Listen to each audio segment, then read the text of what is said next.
नमस्कार दोस्तों, मैं प्रकाश आप सभी का लाइट जीएस चैनल पर स्वागत करता हूं। आज टेस्ट नंबर 20 यानी आज हमारा 20वां टेस्ट होगा। यदि आप इस चैनल पर नए हैं तो इस चैनल को जरूर सब्सक्राइब करें। प्रतिदिन टेस्ट देने के लिए हमारे व्हाट्सएप ग्रुप पे जुड़ जाए और प्रतिदिन आपकी तैयारी कितनी हो रही है और कितनी बेहतर की जानी चाहिए, ऐसे आप जज कर सकते हैं अपने आप।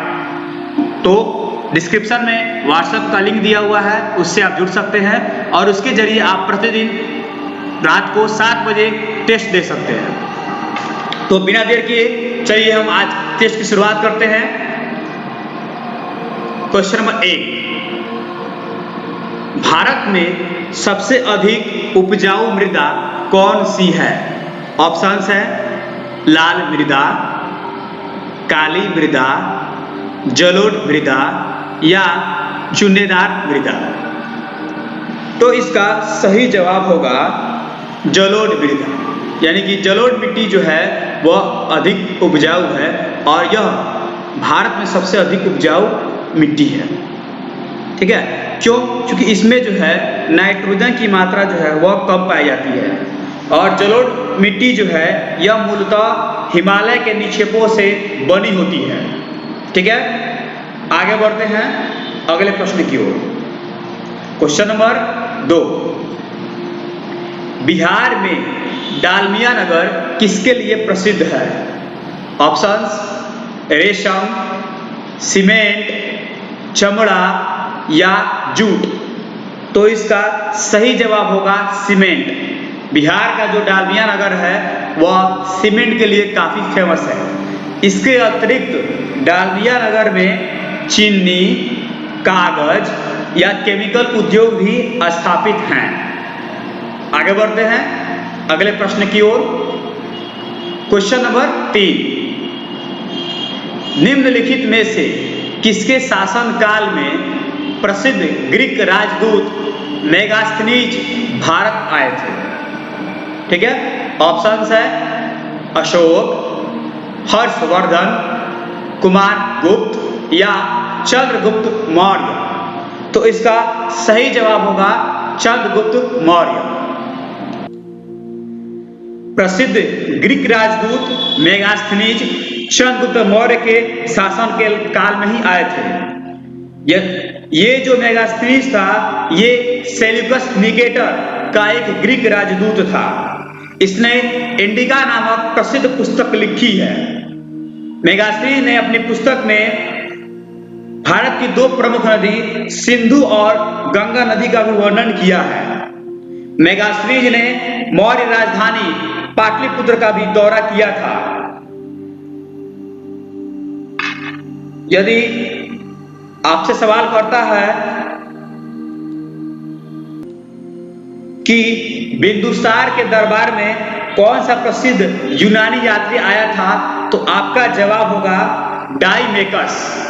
यदि आपसे क्वेश्चन करता है कि अशोक के दरबार में राजदूत के रूप में कौन सा यूनानी यात्री आया था, तो आपका जवाब होगा डायनोसियस। यानी डायनोसियस जो है वह अशोक के दरबार में आया था, डाइमेकस जो है वह बिंदुसार के दरबार में आया था और मेगास्थनीज जो है वह चंद्रगुप्त मौर्य के दरबार में आया था। चलिए आगे बढ़ते हैं अगले प्रश्न की ओर। क्वेश्चन नंबर 3, वैशाली दुनिया का पहला गणराज्य निम्न में से किसके द्वारा स्थापित किया गया था? ठीक है, यानी कि वैशाली जो है वह दुनिया का पहला गणराज्य है। यह किसके द्वारा स्थापित किया गया था? ऑप्शंस है मौर्य शासक, नंद शासक, गुप्त शासक या लिच्छवी शासक। तो इसका सही जवाब होगा लिच्छवी शासक। दुनिया का पहला गणराज्य वैशाली की स्थापना लिच्छवी वंश ने की थी। इस लिच्छवी वंश के संस्थापक सुपुष्पा थे। सुपुष्पा को अजातशत्रु ने हराया था। वैशाली जिसे विश्व का पहला गणराज्य माना जाता है और वर्तमान में यह एक पुरातात्विक स्थल है। यह भारत के बिहार राज्य में वैशाली जिले में इसी नाम से स्थित है। वैशाली का नाम राजा वैशाली के नाम से लिया गया है, जिसके वीरतापूर्ण कार्य हिंदू महाकाव्य रामायण में वर्णित है। इनका वर्णन जैन और बौद्ध ग्रंथों में भी पाया जाता है। चलिए आगे बढ़ते हैं अगले प्रश्न की ओर। क्वेश्चन नंबर 5, पटना लॉन का नाम गांधी मैदान कब किया गया था? ऑप्शंस हैं भारत छोड़ो आंदोलन के दौरान, साइमन कमीशन के विरोध रैली के दौरान, आजादी की पूर्व संध्या पर, या उपरोक्त में से कोई नहीं।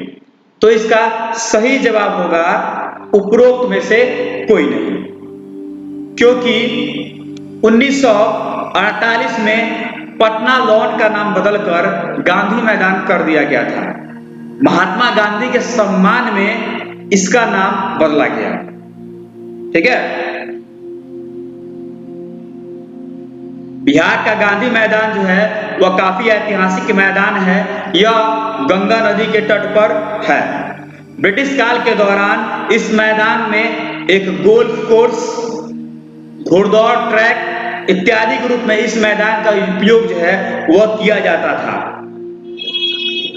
भारतीय स्वतंत्रता संग्राम के दौरान पटना लॉन पर कई आंदोलन किए गए, यानी गांधी मैदान में कई आंदोलन चलाए गए। 1942 का भारत छोड़ो आंदोलन भी इसमें काफी महत्वपूर्ण था। इसी मैदान से जेपी आंदोलन भी शुरू हुआ। चलिए आगे बढ़ते हैं अगले प्रश्न की ओर। क्वेश्चन नंबर 6, बिहार में बहने वाली नदियों में से किसका उद्गम स्थल अमरकंटक है? ऑप्शंस हैं कोयल, सोन, पुनपुन या कारो।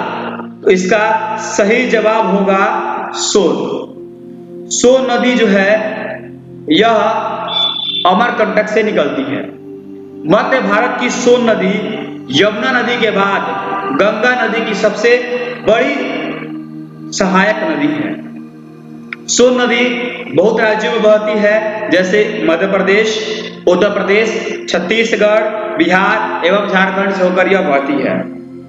यह मध्य प्रदेश के अमरकंटक क्षेत्र से निकलती है और बिहार तक बहती है और बाद में गंगा में मिल जाती है। इसकी लंबाई जो है 784 किलोमीटर लगभग है। आगे बढ़ते हैं क्वेश्चन नंबर 7, गांधी जी ने अहमदाबाद में 1917-18 में संघर्ष शुरू किया, जिसमें ... शामिल थे, यानी कि कौन शामिल थे? ऑप्शंस है किसान, औद्योगिक श्रमिक, जनता या मजदूर। तो इसका सही जवाब होगा औद्योगिक श्रमिक। गांधी जी ने अहमदाबाद में 1917-18 में जो संघर्ष शुरू किया था यह औद्योगिक श्रमिकों के लिए किया था। मिल मजदूरों को न्याय दिलाने के लिए महात्मा गांधी को अनुसुईया साराभाई ने बुलाया था।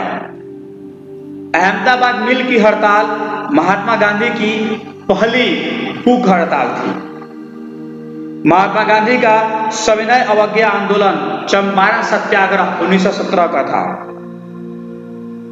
यदि आपसे पूछे कि महात्मा गांधी ने पहला असहयोग आंदोलन कब किया था, तो 1918 में खेड़ा सत्याग्रह समय महात्मा गांधी ने पहला असहयोग आंदोलन चलाया था।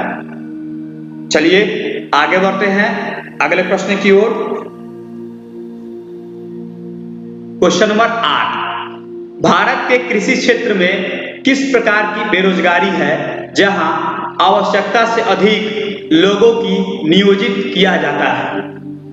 ऑप्शंस है प्रच्छन्न बेरोजगारी, मौसमी बेरोजगारी, संरचनात्मक बेरोजगारी या सीमांत बेरोजगारी। इसका सही जवाब होगा प्रच्छन्न बेरोजगारी। भारत के कृषि क्षेत्र में बेरोजगारी का एक प्रकार प्रच्छन्न बेरोजगारी है, जहां आवश्यकता से अधिक लोग कार्य करते हैं। जनरली अगर समान रूप से देखा जाए तो हमें ये नहीं मालूम होता है कि ये सभी लोग जो है बेरोजगारी में काम कर रहे हैं, खेतों में काम कर रहे हैं। लेकिन वास्तविकता ये होती है कि यदि खेतों में काम 2 व्यक्तियों का होता है तो उस खेतों में 4 व्यक्ति काम कर रहे होते हैं या उससे एक व्यक्ति काम कर रहे होते हैं। तो जो दो व्यक्ति के अलावा जितने भी व्यक्ति एक्स्ट्रा में काम कर रहे हैं वो सारे व्यक्ति प्रच्छन्न बेरोजगारी के अंतर्गत काउंट किए जाएंगे, उसके अंतर्गत आएंगे। प्रच्छन्न बेरोजगारी तब होगी जब अधिक लोग आवश्यकता से अधिक नौकरी में लगे हो। अगर बात की जाए बेरोजगारी क्या होती है, तो बेरोजगारी एक ऐसी स्थिति है जहां एक व्यक्ति नौकरी की तलाश कर रहा होता है लेकिन वो पाने में सक्षम नहीं होता है। एक व्यक्ति अपने जीविकोपार्जन के लिए किसी भी तरह का कार्य करना चाहता हो लेकिन उसे काम नहीं मिल रही हो, यदि उसके योग्यता का अनुरूप काम नहीं मिल रही हो तो उस स्थिति को बेरोजगारी कहा जाएगा। मौसमी बेरोजगारी क्या होती है? तो मौसमी बेरोजगारी वह बेरोजगारी होती है जो वर्ष के एक निश्चित मौसम के दौरान आती है। जैसे गैर फसल मौसम के दौरान किसानों की बेरोजगारी एक मौसमी बेरोजगारी का उदाहरण है। चलिए आगे बढ़ते हैं अगले प्रश्न की ओर। क्वेश्चन नंबर 9, बीबी का मकबरा जो कि ताजमहल की प्रतिकृति है कहाँ स्थित है? बीबी का जो मकबरा है वो ताजमहल की तरह ही है, ये स्थित कहाँ है? ऑप्शंस है चंद्रनगर, औरंगाबाद, अहमदाबाद या कटक। तो इसका सही जवाब होगा औरंगाबाद। औरंगाबाद जो है वह महाराष्ट्र में स्थित है।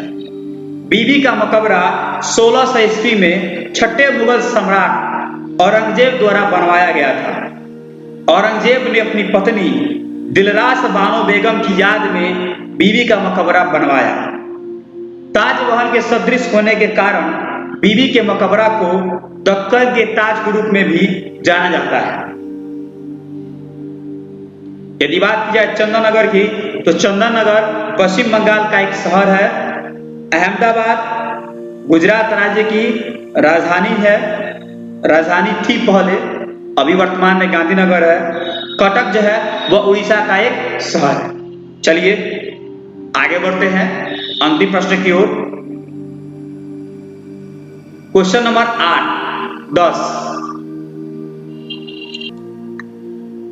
भारत सरकार द्वारा न्यायाधीश राजेंद्र सच्चर समिति की स्थापना किस लिए की गई थी? ऑप्शंस है भारतीय अर्थव्यवस्था के असंगठित क्षेत्र की स्थिति का अध्ययन करने के लिए, भारत में राष्ट्रीय उद्यानों की स्थितियों का अध्ययन करने के लिए, भारत की विदेश नीति की स्थिति की जांच करने के लिए, या मुस्लिम समुदाय की सामाजिक और आर्थिक स्थिति की जांच करने के लिए।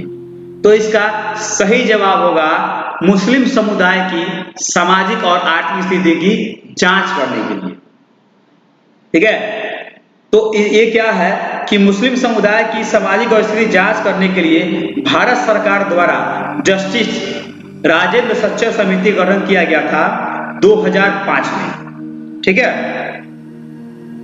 इसका नेतृत्व दिल्ली उच्च न्यायालय के पूर्व मुख्य न्यायाधीश राजेंद्र सच्चर कर रहे थे। इस समिति ने 2006 में अपनी रिपोर्ट प्रस्तुत की। समिति में अध्यक्ष और एक सदस्य सचिव सहित 7 सदस्य थे। इस समिति ने बताया कि मुसलमानों की स्थिति जो है वो शिक्षा के मामले में काफी बदतर है। ठीक है, आपसे एक भी क्वेश्चन, ये भी क्वेश्चन पूछ सकता है कि मुसलमान जो है वो ज्यादा शिक्षित नहीं है, यह किस समिति में कहा गया? तो आपका जवाब होगा सच्चर समिति। ये वीडियो आपको कैसी लगी आप प्लीज हमें कमेंट बॉक्स में जरूर बताएं। यदि चैनल पे आप नए हो तो चैनल को जरूर सब्सक्राइब करें और प्लीज यदि आपको लगता हो कि इस वीडियोस को देखकर ऐसे क्वेश्चन को पढ़ के आपके अंदर एक नई ऊर्जा आती है कि हम भी प्रतिदिन पढ़ें और नए नए प्रश्नों को प्रतिदिन जानें, तो आप इस वीडियो को प्लीज लाइक, कमेंट और शेयर करना बिल्कुल ना भूलें। मिलते रहेंगे प्रतिदिन ऐसे वीडियो के साथ। Okay, thank you.